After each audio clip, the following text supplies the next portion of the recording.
Nika, bumangon ka na dyan. Magluluto pa tayo. Parating ng Kuya Simon mo. Dapat may pagkain ng handa. Siguradong namiss nun ng mga lutong bahay. Lumabas si Evelyn sa kwarto ng pangalawang anak na si Nika. Kailangan kasi nilang maagang gumising. Marami pa silang gagawin. Magluluto pa sila para pagka-uwi ng panganay na anak na si Simon, may pagkain ang nakahanda. Siman sa barko ang anak ni Evelyn. Lagi silang nananabik ni Nika kapag umuuwi ito. Bilang nanay din kasi, hindi niya maiwasang mag-alala lalo na kapag ilang buwan itong nasa karagatan. Kaya ngayong uuwi si Simon, katulad ng request nito, maghahanda sila ni Nika. Sinabi rin kasi nito na mayroon daw itong kasama.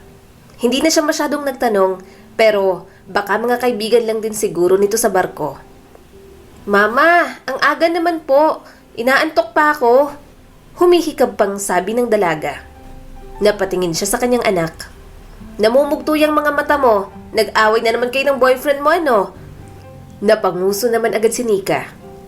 Mama naman, kailangan pa po bang pansinin yun? Naiinis lang po ako sa kanya pero okay na po kami. Nagpatuloy si Evelyn sa paghihiwa ng karot. Kahit 17 ka pa lang, pinapayagan na kitang magkaroon ng boyfriend. Hindi ako mahigpit, alam mo yan. Pinalaki kita, kilala kita. Alam kong alam mo ang limitasyon mo. Ngayon, kung araw-araw ka lang paiiyakin ng boyfriend mo, mas mabuti pang hiwalayan mo na. Mag-focus ka na lang muna sa pag-aaral mo. Umiling naman si Nika. Kahit naman po ganito, hindi ko po pinababayaan ang pag-aaral ko. Huwag po kayong mag-alala, Mama. Ganoong klase ng ina si Evelyn. Hindi siya sobrang higpit sa kanyang mga anak. Hanggang kaya niyang intindihin ang mga ito, ginagawa niya. Naniniwala kasi siya na kung mas hihigpitan niya ang mga ito, mas lalo lang magre-rebelde ang kanyang mga anak. Simula nang pumanaw ang kanyang asawa, siya na talaga ang kumayod ng todo at nagpalaki sa dalawa nilang anak. Alam niya ang ugali ni Simon at Nika. Malaki ang tiwala niya sa mga ito. Alam niyang kahit anong mangyari, hindi bibiguin si Evelyn ng kanyang mga anak. Kaya lang naman niya pinayagan si Nika magkaroon ng boyfriend ay dahil kilala niya naman ang binata. Kapag may date ang mga ito, alam naman ng dalawa ang bawal gawin. Kaya kampante si Evelyn na hayaang gumawa ng desisyon si Nika. Ganoon din siya kay Simon, nandoon lang siya para sumuporta. Bukod doon, ayaw niyang ipagkait kay Nika ang mga ganoong pakiramdam na umuusbong sa kabataan nito. Masyado kasing mahigpit noon ang mga magulang ni Evelyn. Kaya napilitan tuloy siyang makipagtanan sa kanyang asawa. Yon ang ayaw niyang gawin sa kanyang mga anak. Ipinangako niya noon sa kanyang sarili. Mas mabuti pang open ang mga ito sa kanya kaysa magtago ng sikreto. Sige na po, Mama. Ako na po dyan sa pritong isda. Inagaw ni Nika ang tong mula sa kanya. Naging abala na lamang si Evelyn sa pagluluto ng menudo. Marami ang lulutuin ko. Ayaw mo bang imbitahan ng boyfriend mo? Isa pa, di ba gustong makilala ng kuya mong boyfriend mo? Bumuntong hininga si Nika. Saka na lang po, Mama. Busy pa po sa pag-aaral sa Raymond. Baka gisahin lang po ni Kuya Simon ang boyfriend ko. Kawawa naman. Saka na po pag ready na siya. Kilala mo naman po yung si Kuya Simon, Mama. Mas mahigpit at conservative pa po yun kaysa sa inyo. Mahina na lamang tumawa si Evelyn. Ganoon na talaga si Simon simula nang mawala ang kanyang asawa, biglang nag-mature para sa kanila. Kaya kahit mahirap, pinilit itong makatapos para mabigyan sila ng magandang buhay. Hindi naman kailangan, pero pinagpapasalamat niyang may responsable siyang anak. Nang makapagluto, hinain niya na rin ang mga nilutong pagkain. Nag-text sa kanya si Simon, sinabing malapit na ito. Bumilis sa pananabik ang puso ni Evelyn habang nakatingin sa bintana ng kusina. Pinunasan niya ang kanyang mga kamay sa suot na apron. Narinig niya ang pamilyar na tunog ng makina ng kotse. Lumawak palalo ang kanyang ngiti. Matapos ang ilang buwang paghihiwalay at pag-aalala, nakauwi na rin si Simon. Dali-dali niyang tiningnan ang mga pagkain. Maayos na yung hinanda ni Nika. Mama, nandyan na po pala si Kuya. Tuwang-tuwang sabi pa nito. Bumukas ang pintuan sa harap. Nagmamadaling sinalubong ni Evelyn ang kanyang anak. Punong-puno ng luha sa tuwa ang kanyang mga mata habang nakayakap sa binata. Simon, ang panganay ko, sa wakas bumalik ka na. Namiss ka namin ng sobra ni Nika. Hinaplos niya ang mukha nito. Napangiti naman si Simon. Mama, namiss din kita ng sobra. Nasa na si Nika? Balita ko may boyfriend na yun ah. Lagot sa akin yun mamaya. Natawa na lang si Evelyn. Pasok, pasok. Marami kaming niluto ng kapatid mo, Simon. Mukhang pagod ka sa biyahe. Kumain ka na para makapagpahinga ka agad. Pero niyakap siya ng mahigpit ni Simon. Mahaba-haba ang pinamalagi ko sa barko, Mama. Ang sarap talaga magbakasyon kapag may mapagmahal akong pamilyang uuwian. Mainit at nakakaaliw ang yakap ng kanyang anak. Ngunit sa likod ni Simon, nakatayo ang isang babae. Medyo mas matanda pa yata kay Simon at may nag-aalangan na tindig. Bahagyang napaatras si Evelyn. Tiningnan niyang babae, kasamang isang dalagita. Anak, sino yung kasama mong babae? Tanong niya rito. Kinuha ni Simon ang kamay ng babae. Mama, siya po si Tess, girlfriend ko. Tess, siya ang mama ko, si Evelyn. Tiningnan niya si Tess na iritable. Mukhang naiinita na ito sa panahon. Rebanded at may kulay ang buhok ng babae. Ang kapal din ng makeup nito, gayong wala namang espesyal na okasyon. Pinilit na ngumiti ni Evelyn kahit medyo nagulat. Hello, Tess. Simon, hindi mo nabanggit na girlfriend mo pala ang kasama mo. Akala ko naman mga kaibigan mo sa barko. At sino naman tong dalagitang kasama niya? Anak ko to. Walang galang na sabi ni Tess at hinila ang anak. Halos kasing edad lang ni Nika ang dalagita. Yun nga lang, sa postura at pananamit, masasabi niyang mas mahinhin at pino namang kumilos ang kanyang anak. Ang dalagitang nasa harap niya, laging babad sa cellphone. Halos kita ng kaluluwa sa suot at inirapan pa siya. Hindi na lamang yun pinansin ni Evelyn. Saglit na napawi ang kanyang ngiti. Hindi niya talaga inaasahan ang pagdating ng mga bisita ng kanyang anak. Halo-halong emosyon ang umiikot sa kanyang kalooban. Tumikhim si Simon. Alam ko, Mama, medyo biglaan pero kailangan ni Tess at ng anak niyang si Kyla ng matutuluyan. At gusto kong makasama sila habang nandito pa ako at nagbabakasyon. Tinago ni Evelyn ang kanyang disappointment. Ganun ba? Sige, wala naman akong magagawa anak kung gusto mo sila rito. Welcome silang manatili hanggat kailan mo gusto. Kung ito ang magpapasaya sa'yo. Napangiti agad si Simon. Maraming salamat po, Mama. Mabait naman po sila. Huwag kayong mag-alala. Hindi naman din po magtatagal. Hanggang sa makahanap lang po ako ng bahay para sa kanila. Kumunot ang noo ni Evelyn. Ibabahay mo sila? Walang pagdadalawang isip na tumango si Simon. Opo, para sa akin. Pamilya ko na po sila. Umiling siya kaagad. Hindi, dito na kayo. Huwag na kayong maghanap. Malaki naman to. Isa pa, kapag uuwi ka na galing sa barko, gusto ko sa amin ka pa rin uuwi. Kaya dito mo na rin iwanan ang mag-inang yan. Ayaw naman talaga ni Evelyn ang ideyang yon. May pakiramdam siyang hindi niya makakasundo sina Tess at Kyla. Subalit ayaw niya rin namang ibahay nito ang mag-inang yon. Iba ang kanyang kutob. Pakiramdam niya, unang kita niya palang kay Tess. Parang may mali na. Nangingialam siya sa relasyon ng kanyang mga anak pero hindi labis. Hinahayaan niya pa rin na magdesisyon ang mga ito. Gayunpaman, hindi niya rin naman magawang isang tabi kung ano ang napapansin kay Tess. Tumatango-tango si Evelyn. Sinusubukan pa rin mag-adjust. Siyempre, Simon, ang pamilya ay tumutulong sa pamilya. Pumasok na kayong tatlo, handa ng pagkain. Pagpasok nila sa bahay, tuwang-tuwang ikinuwento ni Simon ang oras nito sa dagat, ang mga lugar na napuntahan at ang mga karanasan. Si Evelyn, matamang nakikinig, ngunit hindi maalis sa kanyang isipan ang pagkabalisa. Tinitingnan niya ang bawat kilos ng mag-ina. Masigla ang tanghalian, sa kabila ng nararamdaman ni Evelyn, maganang kumain si Simon ng pagkaing inihanda niya para dito. Pinupuri nito ang luto niya, katulad ng palagi nitong ginagawa. Mama, ayos ka lang po ba? Masama po bang pakiramdam mo? Tanong sa kanya ni Nika. Tumango lang siya. Ayos lang. May iniisip lang ako. Napatingin si Simon sa kanya. Mama, magpahinga na lang kayo pagkatapos nito. Sinika na lang po ang pagligpitin ninyo. Mamaya, masama na po ang pakiramdam mo, hindi mo pa rin sinasabi. Kilala po kita, Mama. Hindi ka nagsasabi kung may nararamdaman kang masakit sa'yo.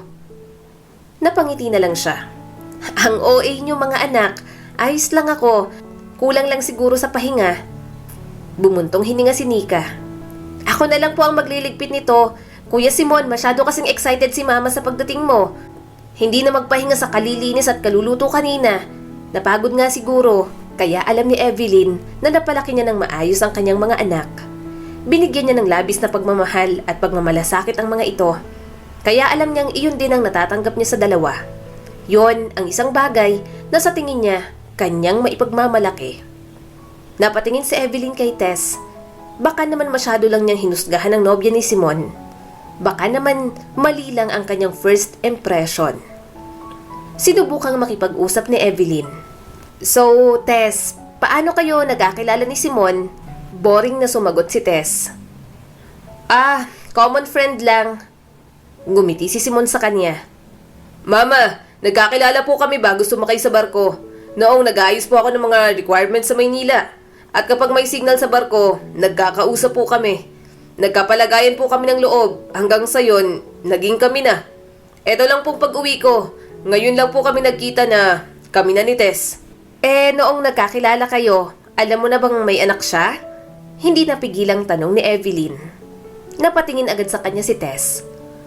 Anong gusto mong iparating sa tanong mo? Suminghap siya sa tanong na yon. Wala naman akong gustong iparating. Nagtatanong lang ako. Masama bang magtanong? Aba, papapasukin kayo ng anak ko sa buhay niya. Dapat naman sigurong malaman ko kung anong mga klaseng tao kayo, di ba? Pumagit na agad si Simon. Ma, tama na po. Tess, nagtatanong lang si Mama. Wala siyang intensyong masama. Gusto niya lang kayong makilala ni Kyla. Napairap si Tess. Halata naman sa itsura ng mama mo na ayaw niya sa amin ni Kyla.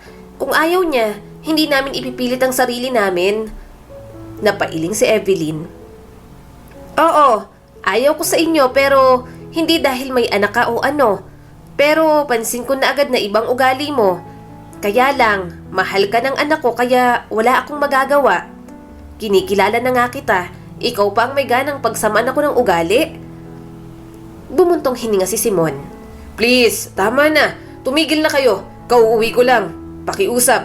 Ayaw ko po ng away. Tumigil na si Evelyn. Pinakalma niyang sarili. Gusto niya lang namang makilala si Tess pero minasama agad ito. Sinusuportahan niya ang lahat ng gusto ni Simon pero sa pagkahumaling nito kay Tess, unang araw pa lang mukhang tututol na siya kaagad. Pagkatapos nilang kumain, masama pa rin ang loob ni Evelyn. Nasa kwarto na lang siya at tahimik na nakaupo malapit sa bintana. Hindi naman sa gusto niyang makialam sa desisyon ni Simon pero kung pakakawalan niyang anak sa ganong klaseng babae, mas gusto niya pang siya ang pumili ng maayos na babae para dito.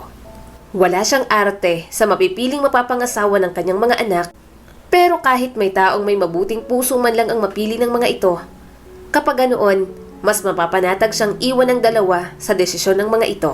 Maya-maya, kumatok si Simon sa kanyang pinto. Mama, pwede ko po ba kayong makausap? Marahang tumango si Evelyn. Oo naman, pumasok ka anak. Huminga ng malalim si Simon. Pasensya na po sa nangyari kanina. Baka naninibago lang po talaga si Tess. Lumaki po kasing walang nanay ang girlfriend ko. Intindihin niyo na lang po sana. Marami na po siyang pinagdaanan, Mama.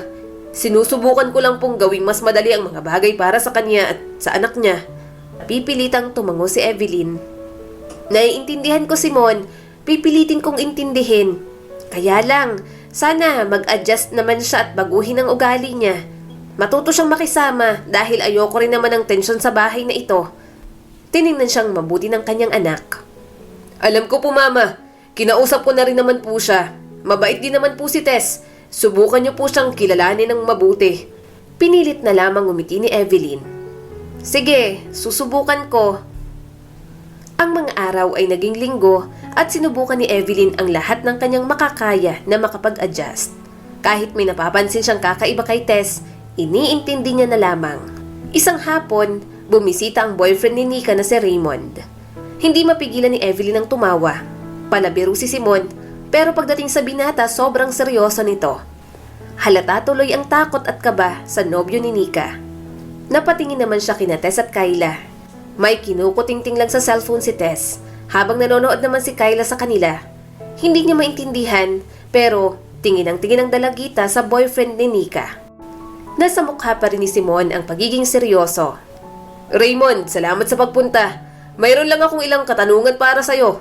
Akala ko hindi ka na pupunta nang mabalitaan mong bumaba na ako sa barko.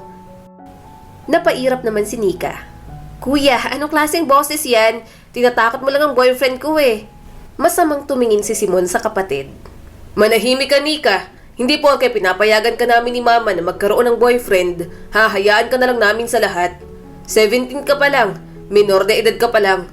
Saka balita ko, pinapaiyakan nito. Napatingin agad sa kanya si Nika. Umiwas agad ng tingin si Evelyn. Hindi niya rin kasi mapigilang idaldal kay Simon iyon. Alam niya namang concern lang ang magkapatid sa isa't isa. Kuya, malapit na akong maging 18. Next month na yon. Nasa legal age na. Kung ituring mo ako para akong bata. Reklamo pa ni Nika. Kinakabahang umiti si Raymond. Hindi lang po kami nagkakaunawaan minsan. Pero naayos naman po namin yon at simpleng away lang ng magkasintahan. Kung ano pong itatanong nyo, sasagutin ko po ng maayos at tapat, Kuya Simon. Umismid si Simon. Kuya, mukha bang kapatid kita? Bumaha agad ang iritasyon sa mukha ni Nika. Kuya naman, parang ewan. Umiling agad si Simon. Hindi, dapat kinikilatis tong boyfriend mo. Wala nga ako rito nung naniligaw to sa'yo. Kung nandito ako, baka hindi mo to boyfriend ngayon. Maghihigpit ako. So, Raymond, anong intensyon mo sa kapatid ko? Medyo natigilan si Raymond. May malasakit po talaga ako kay Nika. Mahal ko po siya. Kaya asahan niyo pong hindi ko siya ilalagay sa kahit na anong alanganing sitwasyon. Alam ko pong bata pa po kami, pero sa kanya ko po talaga nakikita ang future ko. Tumaas ang mga kilay ni Evelyn. Kaya gusto niya talaga si Raymond para sa kanyang anak. May paninindigan ito sa mga salita. 4 na taon din ang tanda nito kay Nika. At sa nakikita niya, mature at kayang mag-handle ng relasyon ng binata. Sumama naman ang tingin ni Simon. Masyado kang advance mag-isip. Nag-aaral pa kayo pareho. Pero mauuna kang makapagtapos bago ang kapatid ko. Gusto ko munang makapagtapos sa pag-aaral at maabot ni Nika ang mga pangarap niya. Bago magpakasal, ha? Ano bang balak mo sa career mo? Paano mo planong suportahan ang sarili mo at si Nika sa hinaharap? Tumikhim si Raymond. Nag-aaral po ako ngayon ng engineering. Patapos na rin. At mayroon po akong part-time na trabaho sa isang tech firm. Kaya minsan, nag-aaway po kami dahil sa sobrang busy ko. Pero naiintindihan po ako ni Nika kaya nagkakabati rin. Gusto ko rin po kasing bigyan ng magandang buhay si Nika. Kaya habang abala siya, abala rin po ako sa mga ginagawa ko. Para kung handa na po si Nika, mas ready na po ako para sa kanya. Natawa si Evelyn. Medyo nawala ang poise ng panganay niya. Hindi siguro kinaya ang pagiging mature at seryoso ni Raymond sa kapatid nito. Tumaas ang isang kilay ni Simon. Sino bang mga magulang mo? Akala ko, meet the boyfriend lang. Bakit tong sinasabi ng boyfriend mo, Nika, parang pakakasalan ka na? Napailing na lang si Evelyn. Natawa na lang din si Raymond. Bahagyang gumaan ang loob nito. Nawala na rin ang tensyon sa pagitan ng dalawa. Tumingin sa kanya si Simon. Mama, tawa ka ng tawa dyan. Hindi mo sinasaway tong anak mo. Natatawang hinampas niya sa braso ang binata. Hayaan mo na nga yan. Alam naman nilang limitasyon nila. Puro kabiro. Pakainin mo na yung boyfriend ni Nika. Namumutla na oh. Napangiti si Simon. Sinusubukan lang, Mama. Aba, mahirap na no. Baka saktan lang ang kapatid ko. Eh kahit maarte yung si Nika, mahal na mahal ko yan. Napangiti si Raymond. Okay lang po, Tita Evelyn. Pinahahalagahan ko po ang kagustuhan ng kuya ni Nika na matiyak na maayos ako bilang boyfriend ng anak ninyo. Tumango naman si Evelyn. Siyempre, may pakialam si Simon. Protective na siya kay Nika simula bata pa sila. Pero Raymond, huwag kang mag-alala. Sinisigurado niya lang na ikaw ang babagay sa anak ko. Ganyan lang talaga yan. Mahilig mang sindak ng mga lumalapit sa bunso namin sa pamilya. Napairap si Simon. Mama, pinapahiya mo ko. Hindi pwede yan. Tigasin dapat ako dito. Mahinang tumawa si Raymond. Okay lang po, Tita Evelyn. Naintindihan ko po. Ganito din po ang gagawin ko kung ako ang nasa kalagayan ni Kuya Simon. Tumayo si Simon. Oh, tama na yan. Makakalis ka na. Hindi na napigilang hampasin ni Nika ang braso ng kapatid. Buisit ka talaga, kuya. Sobrang epal mo. Nagluto ako ng pagkain para sa boyfriend ko tapos pauuwiin mo? Nauna na lamang siya sa kusina. Natigilan lamang siya nang makita roon sina Tess at Kyla. Narinig niya ang pinag-uusapan ng mga ito. Ang pogi ng boyfriend ng kapatid ni Tito Simon, ganong boyfriend din ang gusto ko mama, mukha rin may kaya, sabi ni Kayla sa ina. Napairap naman si Tess. Gaga, di ba may boyfriend ka pa sa Maynila, mas okay yun, anong mapapala mo dyan sa probinsyanong yan? Nagkibit balikat si Kayla. Bahala na siya, basta ako, crush ko si Raymond, mga tipo niyang gusto ko. Kumunot ang noo ni Evelyn. Hindi niya kini-question ang paraan ng pagpapalaki ni Tess sa anak nito, pero hindi niya matanggal sa kanyang isipan ang ugaling mayroon si Kayla.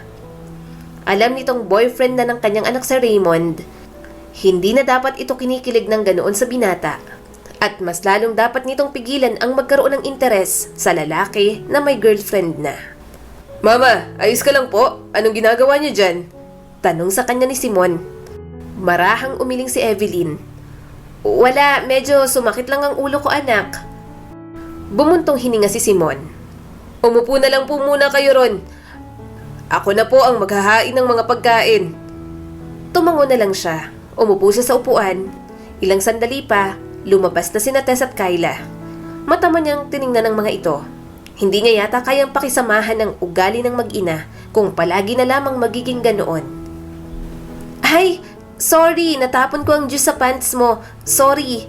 Bulalas ni Kayla at pinunasan ng towel ang pants ni Raymond. Napatayo si Evelyn. Babae rin siya. Kilos pa lang, alam niya na ang intensyon ng anak ni Tess. Ayaw niyang manghusga, pero sumisingaw ang kalandian ni Kayla kahit bata pa ito. Mabuti na lang, si Raymond din ang naunang lumayo. Ayos lang. Sige na, ako nang bahala rito. Pumagitna na si Evelyn sa mga ito. Iho, puntahan mo na si Nika sa kwarto niya. Katukin mo na lang, humingi ka ng pwedeng pamalit mong damit. Maraming bagong damit ang kuya niya. Tipid na ngumiti si Raymond. Sige po tita, salamat po. Nakahinga siya ng maluwag. Mukhang hindi lang si Tess ang babantayan niya. Pati ang anak nitong haliparot, magiging sakit pa yata ng kanyang ulo. Humarap siya kay Kayla. Linisin mo na yung natapong juice, baka may madulas pa dyan iha. Bumaha ang iritasyon sa mukha ni Kayla. Bakit ako paglilinisin mo? Hindi ko maglinis? Umawang ang bibig ni Evelyn sa gulat. Bakit? Sino pa bang inaasahan mong maglinis? Hindi ba't ikaw naman ang nagkalat dyan? Hindi mo ako kasambahay? Sigaw sa kanya nito. Tatalikuran na sana siya ng dalagita, pero hinawakan niyang braso ni Kayla. Mahinahan kong sinabi sa'yo to. Ano bang mahirap sa pinapagawa ko? Ikaw naman talagang nagkalat nito ah. Tinanggal agad ni Tess ang kamay niya sa anak nito. Hoy, hoy! Anong ginagawa mo sa anak ko, ha? Mama, pinapalinis niya sa akin to oh. Tingin niya yata sa atin dito kasambahay nila. Reklamo ni Kayla sa ina. Bumaha ang inis sa kanyang dibdib. Anong katulong? Wala akong sinasabing ganyan at hindi ganyan ang turing ko sa inyo. At ikaw naman, Tess, wag mo kong mahoy-hoy sa sarili kong pamamahay, ha? Pinagsasabihan ko lang ang anak mo. Siya naman talagang nagbuhos nitong juice sa sahig. Pinapalinis ko lang. Napairap si Tess. Ang sabihin mo, mainit ang dugo mo sa amin. Kasi ayaw mo ko para sa anak mo. Kaya ito namang anak ko ang pinagbubuntunan mo. Wala na yata siyang ibang nakilalang mas babastos pa kay Tess. Kaya naman, ganoon si Kayla. May pinagmanahan pala. Maya-maya, lumabas na sa kusina si Simon. Lumabas na rin ang kwarto si Nika at Raymond. Halatang nagtataka ang mga ito sa nangyayari. Anong nangyayari dito, Mama? Bakit nag-aaway po kayo? Tanong ni Simon sa kanya. Nagbunga nga agad si Tess. Yang nanay mo, pinipilit maglinis tong si Kayla. Nakakainis. Halata namang ayaw sa amin ng mama mo pero hindi ibig sabihin na pwede niya kaming ganyanin. Napailing si Evelyn. Pinapalinis ko lang tong tinapong juice ng anak mo. Kung ano-ano nang sinasabi ninyong mag-ina. May hinahon kong sinabi sa anak mo yon. Simpleng paglilinis lang ng kalat. Kasambahay agad ang tingin. Ano ba kayo? Mga senyorita sa pinanggalingan ninyo? Ang akin lang naman, kaunting pakikisama. Dahil nasa pamamahay ko kayo. Kahit man lang kaunting respeto, di ba? Bumuntong hininga si Simon at hinawakan ng kanyang mga balikat. Sige na mama, tama na. Ako na lang ang maglilinis. Pumunta na po kayo ron. Kumain na po tayo. Umiling si Evelyn. Hindi, nawala na ako ng gana. Masama ang loob na pumasok siya sa loob ng kanyang kwarto. Naiinis siya sa piniling babae ng kanyang anak. May bagahe pang ubod ng sama ang ugali. Maya-maya, pumasok naman sa kwarto niya ang anak na si Nika. May dala itong pagkain para sa kanya. Dinala ko na po ang pagkain niyo rito kasi alam ko pong hindi na kayo lalabas. Nasa labas po si na kuya saka yung girlfriend niya. Nakauwi na rin po ang boyfriend ko. Ano po bang nangyari? Ayos lang po ba kayo? Nag-aalalang tanong ni Nika. Tinapik ni Evelyn ang kama. Halika dito at maupo ka, Nika. Kailangan ko ng kausap. Nagtatampo na talaga ako dyan sa kuya mo. Bumuntong hininga si Nika. Opo naman po. Bakit po ba? Tungkol ito kay Tess at sa kanyang anak na maldita, si Kyla. Hindi ko gustong ugali nila, Nika. Pakiramdam ko, guguluhin lang nilang kuya mo. Pag-amin ni Evelyn. Ano po kung ibig mong sabihin, Mama? Baka naman po mali lang ang pagkakakilala mo sa kanila. Baka kailangan lang din po natin silang unawain. Sabi sa kanya ni Nika. Umiling si Evelyn. Marahil sa'yo, ngunit napansin ko ang mga kakaibang bagay sa kanila. Walang galang at walang pakialam si Tess sa mga pananaw ng kuya mo. At yung boyfriend mo, narinig kong crush ni Kyla. Kaya nga natapunan pa ng Diyos kanina. Malakas ang kutob kung nilalandi niya sa Raymond. Sandaling natigilan si Nika. Hindi ko pa po nakikita ang ganyang side ni Kyla, Mama. Mas bata siya sa akin, sa amin ni Raymond. Hindi ko po maisip na kaya niyang gawin yon. Isa pa, may tiwala naman po ako kay Raymond. Salamat po at sinabi niyo sa akin. Humalukip-kip si Evelyn. Baka isipin ninyo ng kuya mo, kontrabida ako at nangingialam, na baka sinusumpong lang ako. Pero iba talaga ang kutob ko sa mag-inang yon. Ang babastos! Hindi ko makayang mga ugali nila. Hinawakan ni Nika ang kanyang mga kamay. I'm sorry po, ganyan ang nararamdaman mo, Mama. Baka masama lang po ang araw nila. Pero nandito naman po ako. Sige lang po, ilabas nyo lang po ang mga sama ng loob ninyo. Sinusubukan ko naman silang kilalanin, makapalagayan ng loob. Pero mukhang hindi sila interesadong makilala ako o maging magalang sa akin kahit sa'yo. Kahit para man lang sana sa kuya mo. Paghihimutok niya kay Nika. Hinilot ni Nika ang likod niya. Kakausapin ko po si Kuya Simon pati si Ate Tess tungkol dito, Mama. Baka hindi po aware si Kuya Simon sa nararamdaman mo. Napailing si Evelyn. Mabuti sana kung makikinig ang mga yon. Ilang araw pa lamang sila dito, kuha ko ng ugaling ng mag-inang yan. Nakita ko si Tess na binabaliwala ang mga opinyon ng kuya mo. Kaya ewan ko ba dyan sa kapatid mo at anong nakita sa babaeng yon? Hindi ko po yun napansin, Mama. Saad ni Nika. Tumango si Evelyn. Siguro dahil busy ka. Pero bilang mama ninyo, napapansin ko ang mga bagay na to. Lahat ng may kinalaman sa inyong dalawa, malakas ang radar ko. Hindi naman ako mapili. Gusto ko lang talagang makasama ninyo ni Simon ang mga taong gumagalang sa inyo at itrato kayo ng mabuti. Hindi ako ang tipo ng inang magpapabaya kapag nakikitang sinasamantalang kabaitan ng mga anak ko. Ilang sandali pa, pumasok na ang kanyang anak na si Simon. Mukhang narinig nito ang pinag-uusapan nila ni Nika. Umiling si Simon. Mama, hindi niyo po kailangang mag-alala. Mali po kayo ng iniisip. Nire-respeto po ako ni Tess at si Kyla. Bata pa lamang at hindi pa nagmamature. Umiwas ng tingin si Evelyn. Sana nga, Simon. Ngunit nag-aalala ako sa impluwensyang pwedeng idulot sa'yo ng mag-inang yon. Naupo sa kabila ng kama si Simon. Hindi po nila ako nai-impluwensyan sa masamang paraan, Mama. Pinapasaya po ako ni Tess. Naiintindihan ko po kayo. Kakausapin ko po si Tess at Kyla. Ayusin po natin kung ano ang hindi nyo pagkakaunawaan, ha? Napilitang tumango si Evelyn. Alam kong mahal mo si Tess, Simon, pero hindi ko pwedeng baliwalain ang nararamdaman ko sa ugaling nila. Sorry talaga. Hindi ko naman gustong pakialaman ang mga desisyon mo. Gusto ko lang kung ano ang pinakamabuti para sa'yo. Napangiti si Simon. Alam ko naman po yun, Mama, at pinapahalagahan ko po ang pagmamalasakit at concern ninyo sa akin. Pero sa tingin ko po, kapag mas nakilala mo sila, makikita mo rin naman pong mabubuting tao sila. Sana nga, Simon. Ginagawa ko naman talagang lahat para makasundo sila. Ginagawa ko yun para sa'yo, anak. Marahang sabi ni Evelyn. Sa mga sumunod na buwan, muling nag-asikaso ng mga papeles si Simon. Sasakay na rin kasi ulit ito sa barko. Kaya naman, pabalik-balik ang binata sa Maynila. Habang sina Tess at Kyla, naiwan sa bahay ni Evelyn. Pinipilit niya na lang talagang pakisamahan ng dalawa. Isang araw, Nakatayo si Evelyn sa may pintuan ng kusina. May mahinang panginginig sa kanyang mga kamay habang nakikinig sa mga tinig na nagmumula sa kwarto ni Simon. Hindi niya sinasadyang marinig ang dalawa. Ngunit ang pagkairita sa tono ni Tess nakakuha ng kanyang atensyon. Hindi ko na kaya, Simon! May halong frustration at desperasyon ang boses ni Tess. Akala ko magkakaroon na tayo ng sarili nating bahay. Yun ang pinangako mo sa akin, di ba? Hindi ko kayang manatili sa iisang bubong kasama ang mama mo. Hindi ko naman alam na dito mo kami dadalhin ng anak ko. Mahinang tumugon si Simon, pero may bahid ng guilt. Alam ko, Tess, alam ko. Nangako ako sa'yo na hahanap tayo ng sarili nating lugar. Pero kaunting hintay lang naman ang hinihingi ko. Kailangan ko munang asikasuhin ang pagsakay ko ulit sa barko. Saka okay lang naman dito sa bahay Kagagawa lang nitong bahay namin. Sinusubukan naman ni Mama na kilalanin kayo. Mabait naman siya. Maging open lang kayo ni Kyla sa kanya.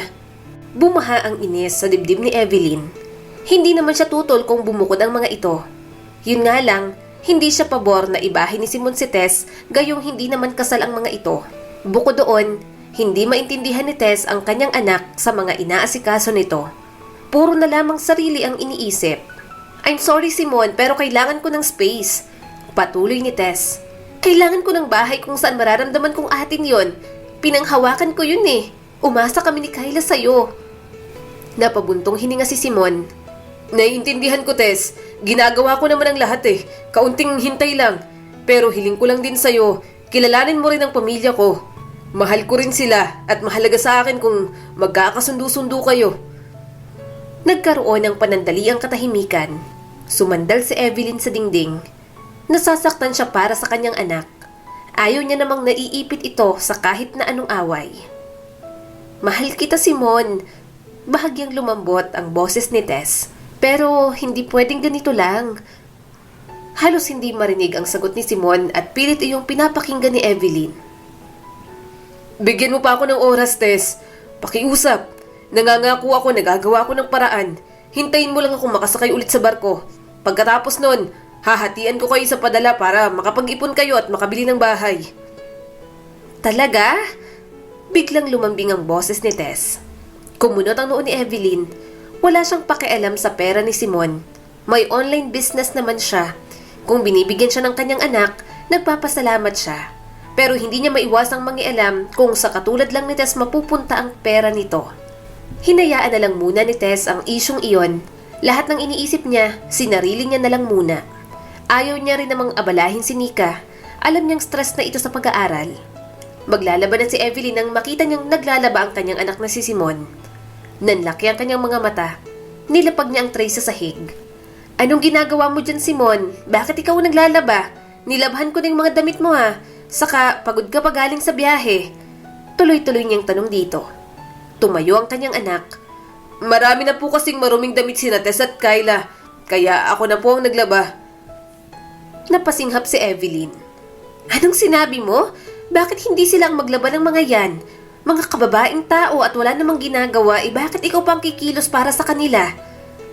Sinasagad na talaga ng mag-inang yon ang pasensya ni Evelyn. Inaalila na ang kanyang anak. Kung umasta, tila mga prinsesa sa kaharian ng mga ito. Hindi na talaga siya natutuwa. Maya-maya, lumapit si Tess kay Simon.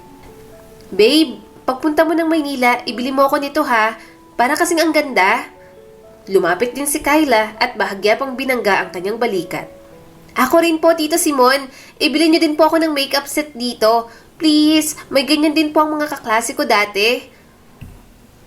Mabilis niyang binuksan ang hose. Pinasirit niya yun sa mag-ina. Wala siyang pakialam kung magtitili ang mga ito. Pinigilan naman agad siya ni Simon.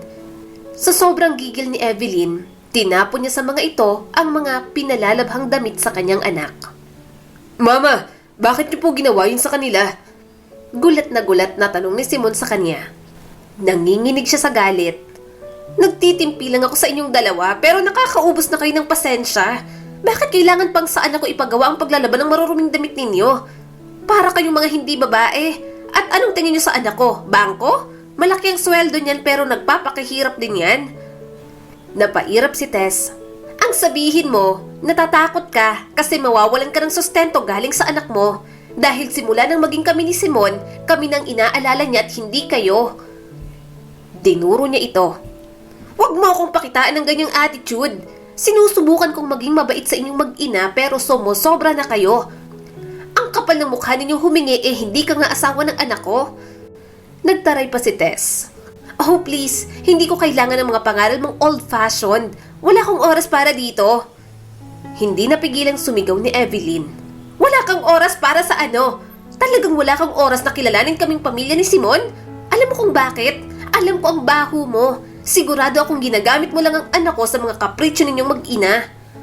Sarkastikong tumawa si Tess. Ginagamit siya? Nagkakamali ka. Gawa-gawa ka talaga ng kwento mo, no? Gusto mo lang masira kami ni Simon para masolo mo ang pera niya kapag nasa barko na ulit siya. Kumunot ang noo ni Evelyn. Ako ba talaga? O ikaw ang may ganyang intensyon? Nasa gitna ng karagatan ng anak ko sa loob ng maraming buwan. Nagbabanat ng buto. Nagpapakahirap sa pera tapos mapupunta lang sa inyong mga wala naman kayong kwenta. Umawat si Simon. Mama, please, tama na. Huwag mo na pong pagsalitaan ng ganyan si Tess. Galit din siyang dinuro ng walang hiyang si Tess. Anong karapatan mong akusahan ako ng ganyan? Mahal ko si Simon. Mahal? Yan ba ang tawag mo rito?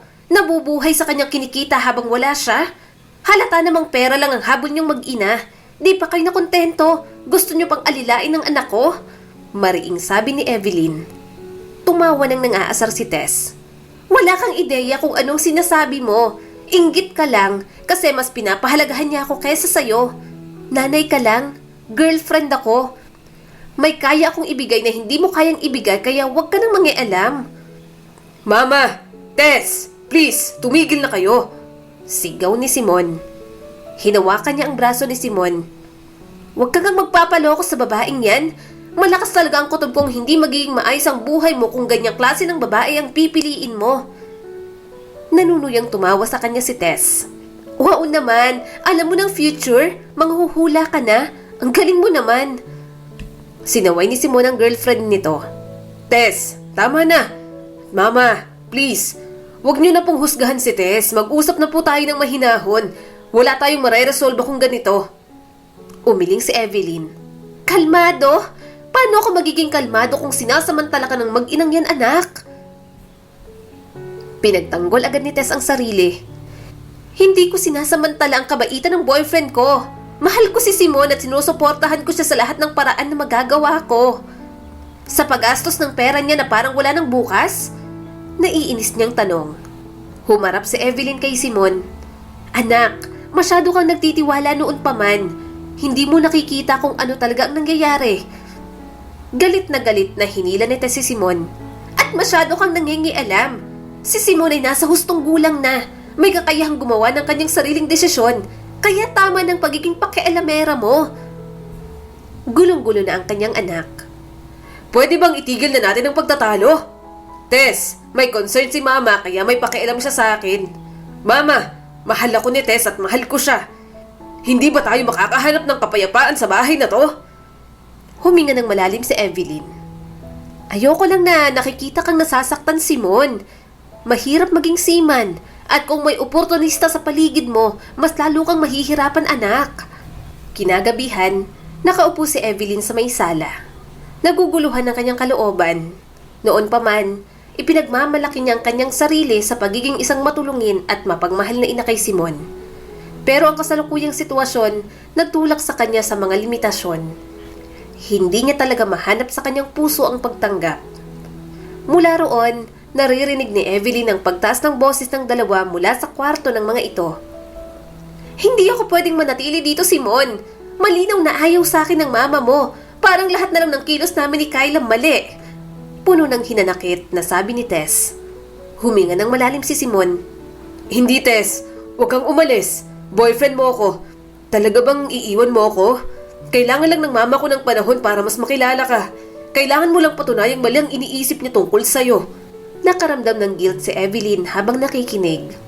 Totoong may iniisip siya tungkol kay Tess. Sa simula pa lang, naramdaman na niya ang intensyon nito. Pero yun ay pwedeng hindi naman totoo.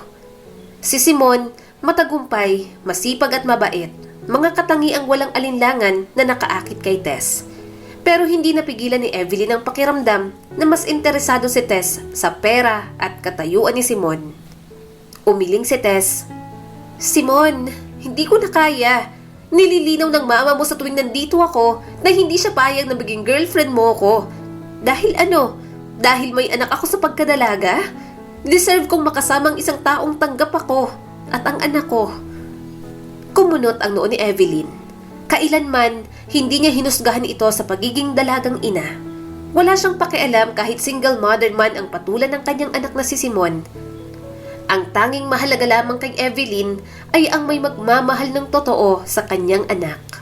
Kahit paano, tumagos sa puso ni Evelyn ang sinabi ni Tess.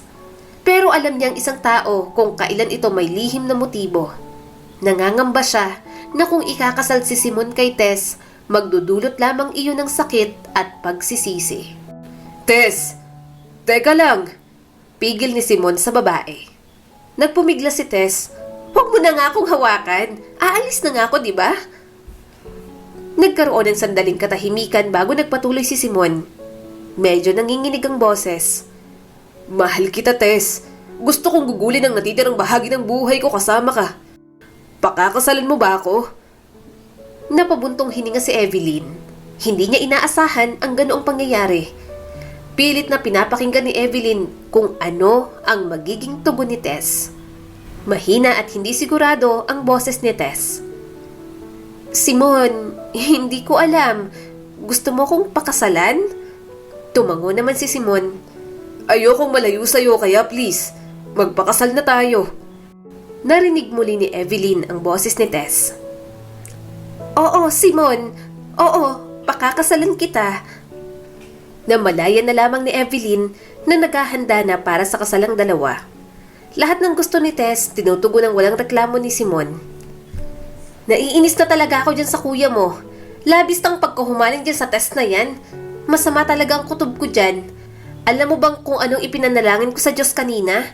Na sana magising na si Simon sa kahibangan niya. Ang daming ibang babae dyan na mas deserving." Paghihimutok ni Evelyn.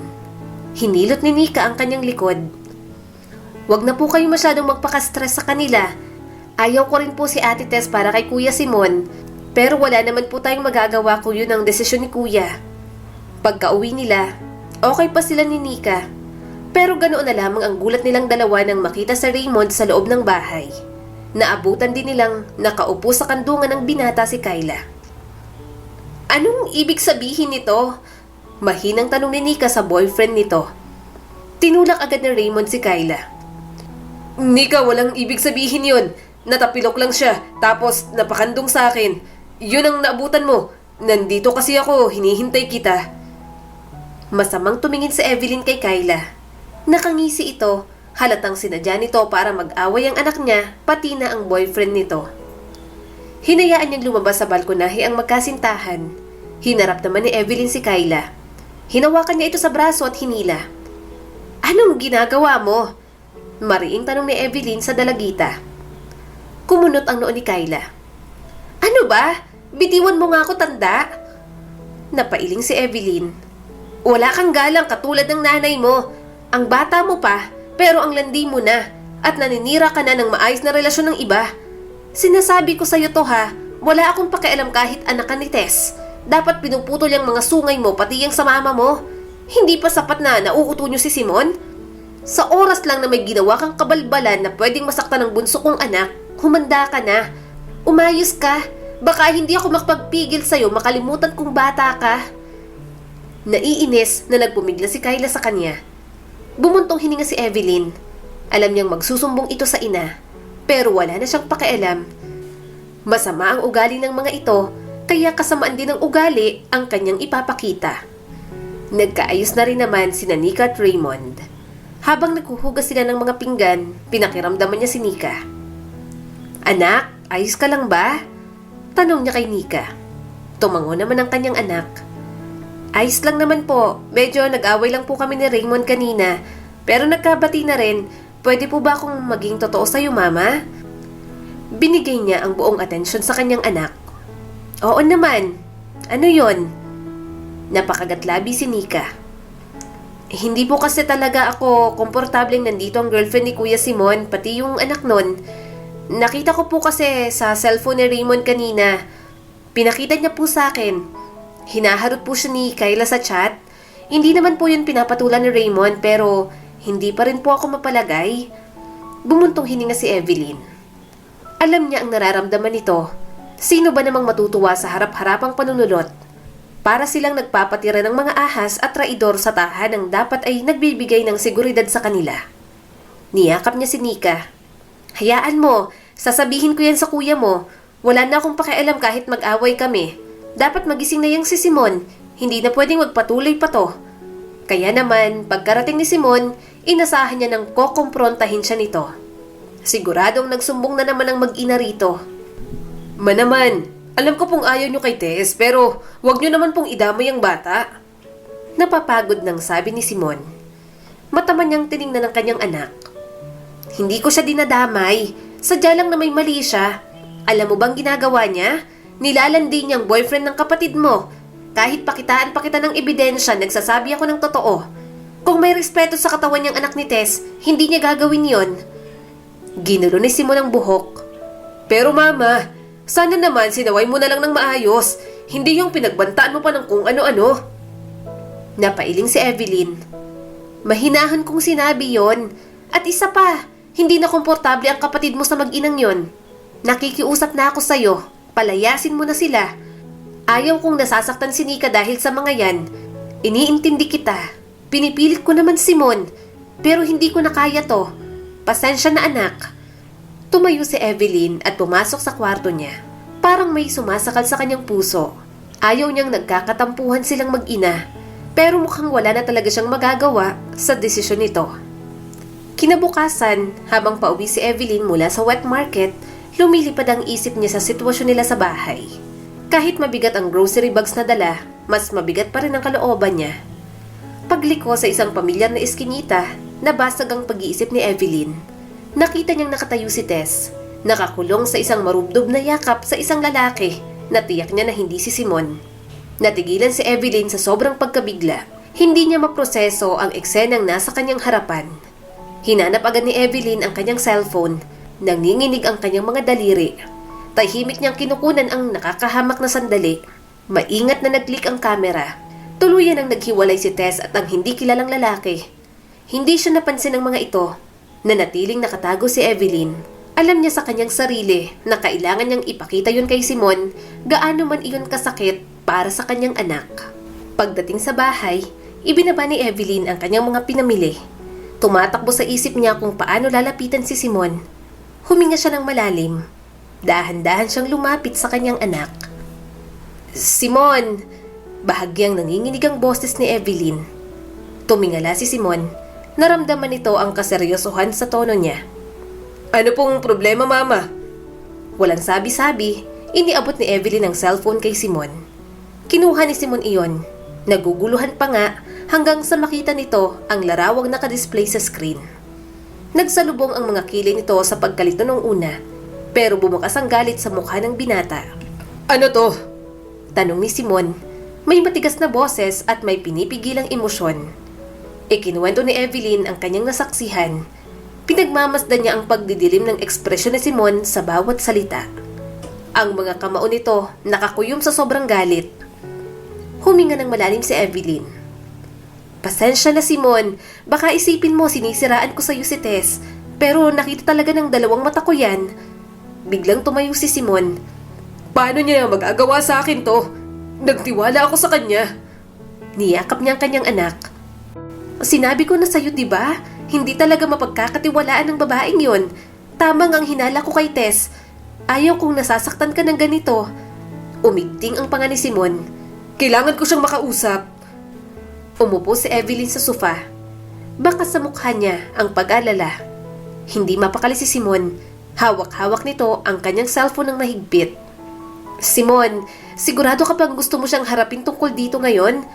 Ako na ang haharap. Alam kong galit na galit ka na. Pinilit maging mahinahon ni Evelyn. Nangislap sa luha ang mga mata ni Simon. Mama, tingnan mo to. Tingnan mo ang ginawa niya. Niloko niya po ako. Tinanggap ko siya ng buong buo. Hindi ko mapapalampas to. Anong imposibleng paliwanag para dito, Mama? Wala na. May hinahalikan siyang ibang lalaki gayong boyfriend niya ako at ikakasal na kami. Kilala kong lalaking to, Mama. Ito ang tatay ni Kyla. Naaawa si Evelyn sa sinapit ng kanyang anak. Wala naman siyang magawa kundi damayan lang ito. Kung maayos lang sana ang babaeng si Tess, hindi sana mangyayari yon. Hindi ako makapaniwalang ginawa niya to. Ikakasal na kami sa susunod na buwan. Frustrated na sabi pa ni Simon. Pinilit maging mahinahon ni Evelyn. Alam ko anak, huminga ka ng malalim, kausapin mo siya ng maayos. Maya-maya ay pumasok na si Tess, kasama ang anak nitong si Kyla. May dala pang wedding gown ang babae. Gusto niyang maging mahinahon ang kanyang anak, kaya pinigilan niya ang kanyang galit. Ngiting-ngiti pa si Tess. Babe, nakuha ko ng gown ko. Inihagis ni Simon ang cellphone sa coffee table na nasa harap ni Tess. Pinulot iyon ng babae. Tiningnan itong larawan. Napawi ang ngiti ng nobya ni Simon. Bakas ang kaba sa mukha ni Tess. Simon, ano to? Galit na galit ang binata. Huwag kang magmaang-maangan, Tess. Talagang niloko mo ko. Tama si Mama. Ginamit mo lang ako. May relasyon ka pa pala sa tatay ni Kyla. Sarap na sarap ka pang nakikipaghalikan. Nauutal si Tess. Simon, kaya kong ipaliwanag. Tumaas ang boses ng kanyang anak. Ipapaliwanag mo na humahalik ka sa ibang lalaki? Alin ang hindi totoo sa pictures at video na yan? Hindi mo pwedeng sabihing sinisiraan ka lang ng mama ko dahil totoo ang lahat ng to. Naluluha na si Tess. Simon, please. Lumabas si Nika sa kwarto. Kaya pala, umalis na kayo rito. Mga wala kayong mabuting dulot sa pamilya namin. Huwag kang mangingialam. Tinulak ni Kyla si Nika. Napasigaw na lang si Evelyn nang hinila ni Kyla ang buhok ni Nika. Muntik pang pagtulungan ng mag-inang kanyang anak, kaya hinila niya ang buhok ni Tess. Sobrang gulo na sa pamamahay na yon. Mabuti na lang, pumagitna na si Simon. Mahigpit nitong hinawakan si Tess at hinila palabas. Umalis ka na! Huwag na huwag ka nang babalik dito! Saktan niyo pang pamilya ko! Hindi niyo magugustuhan ang gagawin ko! Kinuha ni Evelyn ang mga gamit ng mag-ina. Tinapon niya yon sa harap ng mga ito. Kahit anong pagmamakaawa, hindi na pinagbigyan ni Simon. Sa wakas, nagising na rin ang kanyang anak sa kahibangan nito kay Tess. Niyakap niya si Simon. Huwag ka nang umiyak, makakahanap ka pa ng iba. Tahan na, masyado kang mabait, hindi ka deserve ng mag-inang yon. Napahikbi ang kanyang anak. Sorry, Mama. Sorry, hindi ako nakinig. Mahal na mahal ko kasi yun eh. Nakakaintindi siyang tumango. Hindi naman talaga kasalanan ang magmahal. Binigay lang talaga ni Simon sa maling tao. Ipinagpatuloy na nga ni Simon ang pagsakay sa barko. Naaawa si Evelyn sa kanyang anak. Alam niyang bigo pa ang puso nito dahil kay Tess. Gayunpaman, alam niyang matatag si Simon. Mabilis na lumipas ang maraming buwan. Muli ulit nakababa ng barko si Simon. Sakto naman, pista sa bayan nila. Maraming bisita at kasama pa ang kanyang inaanak. Bakit ka ba tumutulong dito? Doon ka na Sanya. Bisita ka rito. Ano ka ba? Saway ni Evelyn sa dalaga. Napangiti naman ito. Ayos lang po. Siyempre, malaki po ang suporta niyo sa akin itong Santa Cruzan. Kahit hindi naman po kailangan, tinulungan niyo po kami sa paggawa ng arko. Ilang sandali pa, naging maingay na sa labas. Napangiti siya ng matanaw si Simon.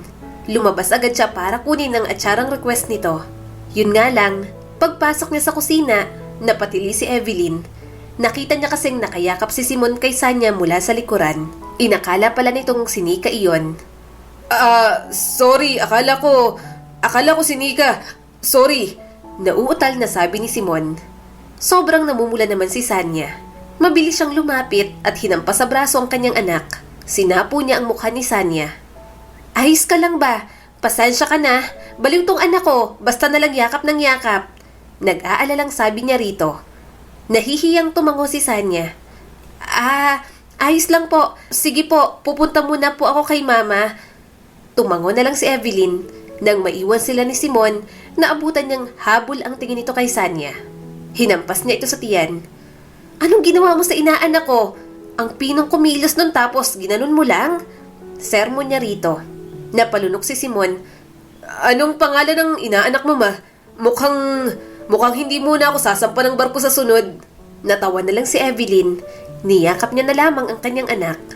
Masaya siyang nakabalik na muli si Simon. Katulad ng sinabi nito, hindi na nga muna ito sumakay sa barko.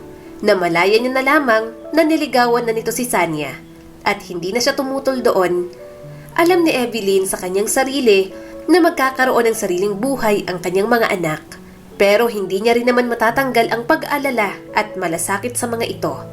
Yun din kasi ang tungkulin at katangian na hindi maaagaw sa inang katulad niya. Muli, ito po si Skylar Guro at sana may bago na naman kayong natutunan sa kwento natin ngayon. Maraming salamat po.